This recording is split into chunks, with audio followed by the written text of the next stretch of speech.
E aí quando foi um dia, eu falei, quer saber de uma coisa? Eu não dou mais pra nada não, eu vou tirar minha vida.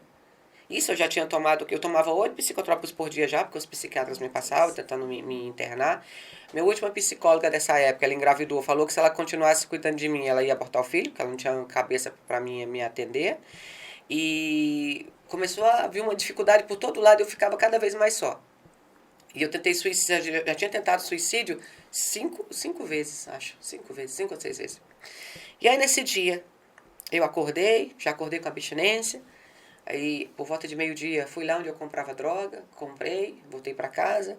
Falei pra menina que eu ajudava a limpar as coisas, vai embora que eu quero ficar só.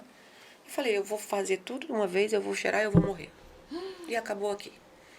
Aí fui lá, peguei as coisas que precisava, fui pro quarto, comecei a preparar. Não, passei pela sala, liguei a TV, no canal evangélico. Essas redes de música evangélica.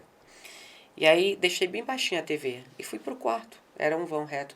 Aí comecei a amassar, a processar. Aí quando eu vou cheirar a primeira carreira, aí um vento forte entra na minha janela com uma voz. Não sei se aquela voz era a voz do vento, não sei do que era. Era um trovão. E ele fala pra mim, escuta o refrão dessa música. É a voz de Deus. É exatamente o que eu vou fazer na tua vida. E aí a TV aumenta sozinha, né? Eu só faltou fazer igual o discípulo, é um fantasma. A TV aumenta sozinha e a música começa a tocar, né? E quando a música começou a tocar, parecia que eu estava sendo, sei lá, atravessada. Parecia que era uma flecha que estava me atravessando mesmo. Quando o refrão de Sonda-me, da Aline Barros, como um farol que brilha à noite, como ponte sobre as águas, como abrigo no deserto, como flecha que acerta.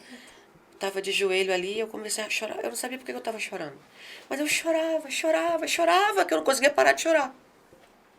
E tava uma dor, mas não era uma dor aqui, era uma dor que vinha lá de dentro, ardia, sabe? E eu fui ali caindo no chão, fui adormecendo e a música não parava de tocar. Se ela parou, ela repetiu, porque eu escuto a música até hoje como se ela tivesse Repetindo. ficou no repeat. Tempo. Ficou no repeat. E eu fui adormecendo ali e depois de algum tempo eu levantei, mas eu não levantei no meu corpo. Eu levantei no meu espírito. Eu levanto e eu olho assim pro chão e eu tô lá deitada. Meu corpo tá lá. E eu dou uma olhada, eu digo, será que eu morri? Aí eu começo. Não, aí antes disso, só voltando um pouco sem entender. 3 dias antes disso, o diabo, que jogava carta comigo, sentou e falou, você tem 1 semana de vida. Então usufrui tudo que eu te dei, que em 1 semana eu vou te levar. E aí eu falei para Deus, Deus, eu quero saber quem tem mais poder. Se é o Senhor ou o diabo. Cadê tuas promessas da minha vida que nenhuma se cumpriu? Eu vou morrer assim agora? Simples assim? E eu comecei a orar e Deus ficou calado. Aí voltando para esse dia, eu tô lá deitada, aí eu levanto, olho pro meu corpo, começo a sacudir, acorda, você não pode morrer, acorda. Nada. Aí eu atravesso a parede do meu quarto, que em frente era a praia do futuro. Só que quando eu atravessei, não tinha coqueiro, não tinha calçadão, não tinha barraca, nem tinha água, nem tinha mar. Era só areia. E eu tenho a mania de andar descalço, né? O descalço, depois eu vou contar uma história do descalço. E aí eu tava descalço, cheia de sangue seco, como eu costumava estar, com um roupão branco, mas todo cheio de sangue também, manchado, toda rasgada, os pés todos sujos, a unha toda suja, chorando desesperada. E aí eu dizia, eu tô indo pra onde? O que é que tá acontecendo aqui? Eu morri? Deus! Ninguém me respondia. Aí de repente, por trás de mim, alguém toca no meu ombro esquerdo e fala assim, olha pra sua frente. Aí quando eu olho pra minha frente, eu vejo 3 pessoas, bem distante.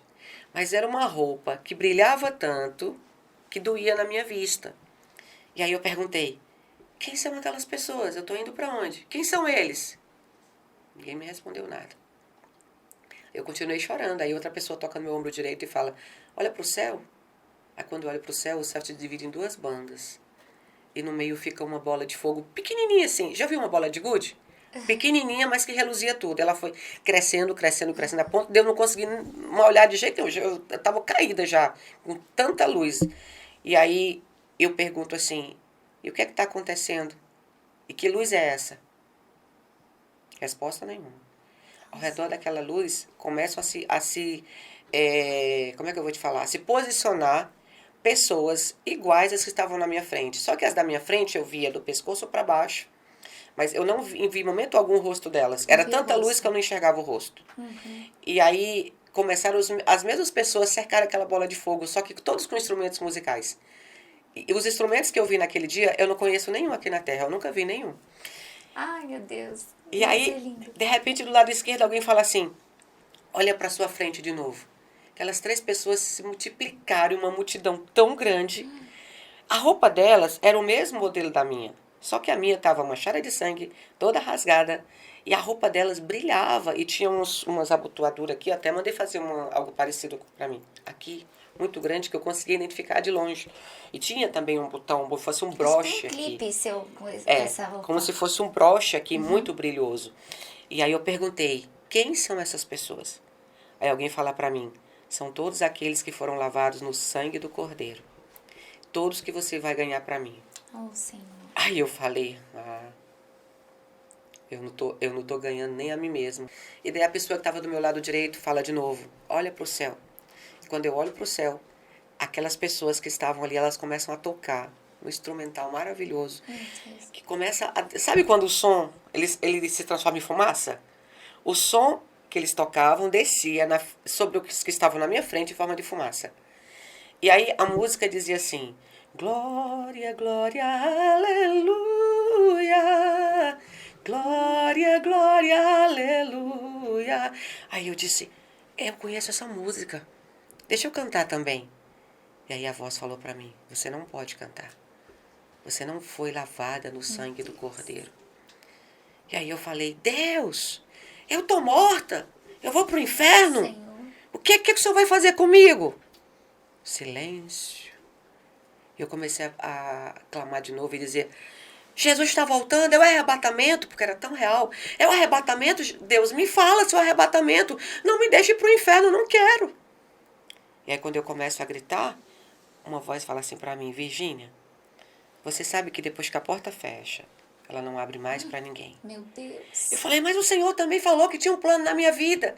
E cadê as promessas? Esse Deus é mentiroso, não serve de nada. Eu vou morrer aqui assim, todo mundo vai ser arrebatado e eu vou pro inferno. E eu xingava Deus. E quando eu comecei a falar isso, acho que devido à minha revolta, né? Uma mão negra, eu sei que é negra porque eu vi, pegou pela minha cintura e saiu me puxando. Eu saí rolando num abismo, mas era tão rápido. Sabe velocidade que eu não sei nem que velocidade era aquela? Eu fui despencando. E quando eu fui despencando na escuridão, eu gritei, Deus, me dá mais uma chance. E aí quando eu lembro que eu voltei para esse lugar onde tinha a música, a canção, mas a voz me disse de novo, você não foi lavada no sangue do Cordeiro. Você não pode cantar. E aí eu já voltei para o meu apartamento. Eu já tô lá onde está meu corpo, de novo. Só quando eu chego perto do meu corpo, que eu falo, acorda! Você não vai morrer não, acorda! E eu gritava, você tem promessa! Você tem promessa, acorda! Só que eu não acordava. Meu corpo estava lá feito... Tô morta. 3 horas e 58 minutos ali, fazendo só Deus sabe o quê. E aí, eu me deito em cima do meu corpo, assim, eu entendo que o meu espírito deitou. Eu não sou espírito, tá, gente? Eu tô contando o que eu vi. E eu não tenho nada contra os espíritas. Eu tô contando a minha visão. Então, eu me deito sobre o meu corpo, e aí eu fico tentando abrir o olho e tentando me mexer. E eu não conseguia. Aí, de repente, eu senti que tinha uma presença, tinha alguém comigo. A mesma presença das 2 pessoas que tocavam do meu lado esquerdo e do meu lado direito, eu comecei a sentir lá perto do meu corpo. Aí um deles, em momento algum eu vi o rosto, e em momento algum eu vi nada. Quando eu estava no meu corpo físico, eu não vi nada. Um deles pega por aqui, nos meus braços, eu caído no chão, e me assenta sobre os meus joelhos, tipo uns pés para trás, em cima do joelho, assim, no chão. E aí eu com o olho fechado, não abri, ele falou assim, olha, hoje Deus quebra o laço de morte do diabo contra a sua vida. Deus vai te levar nos 4 cantos da terra para pregar a palavra. E começou a me contar muita coisa que ia acontecer, de levante, de afronta. Mas tem um detalhe. É a última chance que Deus te dá. E aí, quando ele falou isso, eu comecei a chorar. Eu abri os olhos. Não tinha ninguém.